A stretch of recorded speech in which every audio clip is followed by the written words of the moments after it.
కార్తీక మాసం 6వ రోజు కార్తీక పురాణం 6వ అధ్యాయం దీపారాధన విధి మహత్యం. ఓ రాజశ్రేష్ఠుడా, ఏ మానవుడు కార్తీక మాసము నెల రోజులు పరమేశ్వరుని శ్రీ మహావిష్ణువును పంచామృత స్నానం చేయించి కస్తూరి కలిపిన మంచి గంధపు నీటితో భక్తిగా పూజించినచో అట్టివానికి అశ్వమేధ యాగము చేసినంత పుణ్యము దక్కును. అటులనే ఏ మానవుడు కార్తీక మాసమంతయు దేవాలయమునందు దీపారాధన చేయునో వానికి కైవల్యము ప్రాప్తించును. దీపదానం చేయుట వలన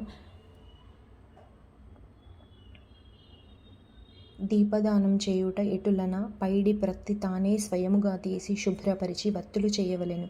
వరిపిండితో గాని ప్రమిదవలె చేసి వత్తులు వేసి ఆవినెయ్యి వేసి దీపం వెలిగించి ఆ ప్రమిదను బ్రాహ్మణునకు దానమియ్యవలెను. శక్తి కొలది దక్షిణ కూడా ఇవ్వవలెను. ఈ ప్రకారముగా కార్తీక మాసమందు ప్రతిదినము చేసి ఆఖరి రోజున వెండితో ప్రమిదను చేయించి బంగారముతో వత్తిని చేయించి ఆవు నెయ్యి వేసి దీపం వెలిగించి ఈ నెల రోజులు దానము చేసిన బ్రాహ్మణునికే ఇది కూడా దానమిచ్చిన ఎడల సకలైశ్వర్యములు కలుగుటయే కాక మోక్షప్రాప్తి కలుగును. దీపదానం చేసిన తర్వాత బ్రాహ్మణ సమారాధన చేయవలెను. శక్తి లేని ఎడల 10 మంది బ్రాహ్మణులకైనను భోజనమిడి దక్షిణ తాంబూలములనియ్యవలెను. ఈ విధంగా పురుషులు గాని స్త్రీలు గాని ఏ ఒక్కరు చేసినా వారి సిరి సంపదలు విద్యాభివృద్ధి ఆయుర్వృద్ధి కలిగి సుఖింతురు. దీనిని గురించి ఒక ఇతిహాసం కలదు, దాన్ని వివరించద నీకు ఇప్పుడు ఆలకింపుము అని వశిష్ఠుడు జనకునితో ఇట్లు చెప్పసాగెను. లుబ్ధ వితంతువు స్వర్గమునకేగుట. పూర్వకాలమున ద్రవిడ దేశమునందు ఒక గ్రామమున ఒక స్త్రీ కలదు. ఆమెకు పెళ్లి అయిన కొలది కాలమునకే భర్త చనిపోయెను. సంతానము గాని ఆఖరికి బంధువులు గాని లేరు. అందుచే ఆమె ఇతరుల ఇండ్లలో దాసీ పని చేయుచు అక్కడే భుజించును. ఒకవేళ వారి సంతోషము కొలది ఏమైనా వస్తువులిచ్చిన ఎడల ఆ వస్తువులను ఇతరులకు హెచ్చు ధరకు అమ్ముకొనుచు ఆ విధముగా తన వద్ద పోగైన సొమ్మును వడ్డీలకు ఇచ్చి మరింత డబ్బును కూడబెట్టుకొనుచు దొంగలు దొంగిలించి కూడా తీసుకొని వచ్చిన వస్తువులకు తక్కువ ధరకు కొని ఇతరులకు ఎక్కువ ధరకు అమ్ముకొనుచు సొమ్ము కూడబెట్టుకొనుచుండెను.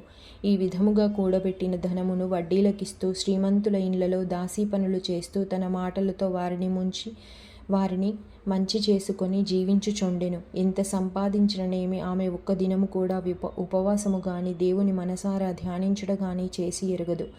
పైగా వ్రతములు చేసేవారిని తీర్థయాత్రలకు వెళ్లే వారిని చూచి అవహేళన చేసి ఏ ఒక్క భిక్షగాడికి గాని పిడికెడు బియ్యము పెట్టక తను తినక ధనము కూడబెట్టుచుండెడిది. అటుల కొంతకాలము జరిగిన ఒక రోజున ఒక బ్రాహ్మణుడు శ్రీరంగములోని శ్రీరంగ నాయకులను సేవించుటకు బయలుదేరి మార్గమధ్యమున ఈ స్త్రీయున్న గ్రామమునకు వచ్చి ఆ దినమున అక్కడొక సత్రంలో మజిలీ చేసెను. అతడు ఆ గ్రామంలోని మంచి చెడ్డలను తెలుసుకొని ఆ పిసినారి స్త్రీ సంగతి కూడా తెలుసుకొని ఆమె కడకు వెళ్ళి, అమ్మా, నా హితవచమును ఆలకింపుము. నీకు కోపం వచ్చినా సరే నేను చెప్పుచున్న మాటలను ఆలకింపుము. మన శరీరములు శాశ్వతములు కావు, నీటి బుడగల వంటివి. ఏ క్షణములో మృత్యువు మనలను తీసుకొని పోవునో ఎవరూ చెప్పలేరు. పంచభూతములు సప్తధాతువులతో నిర్మించబడిన ఈ శరీరములోని ప్రాణము జీవము పోగానే చర్మము మాంసము కుళ్ళి దుర్వాసన కొట్టి అసహ్యముగా తయారగును. అటువంటి ఈ శరీరాన్ని నీవు నిత్యమని భ్రమించుచున్నావు. ఇది అజ్ఞానముతో కూడిన దురాలోచన తల్లి.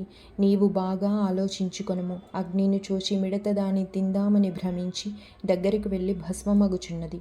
అటులనే మానవుడు కూడా ఈ తనువు శాశ్వతమని నమ్మి అంధకారంలో పడి నశించుచున్నాడు.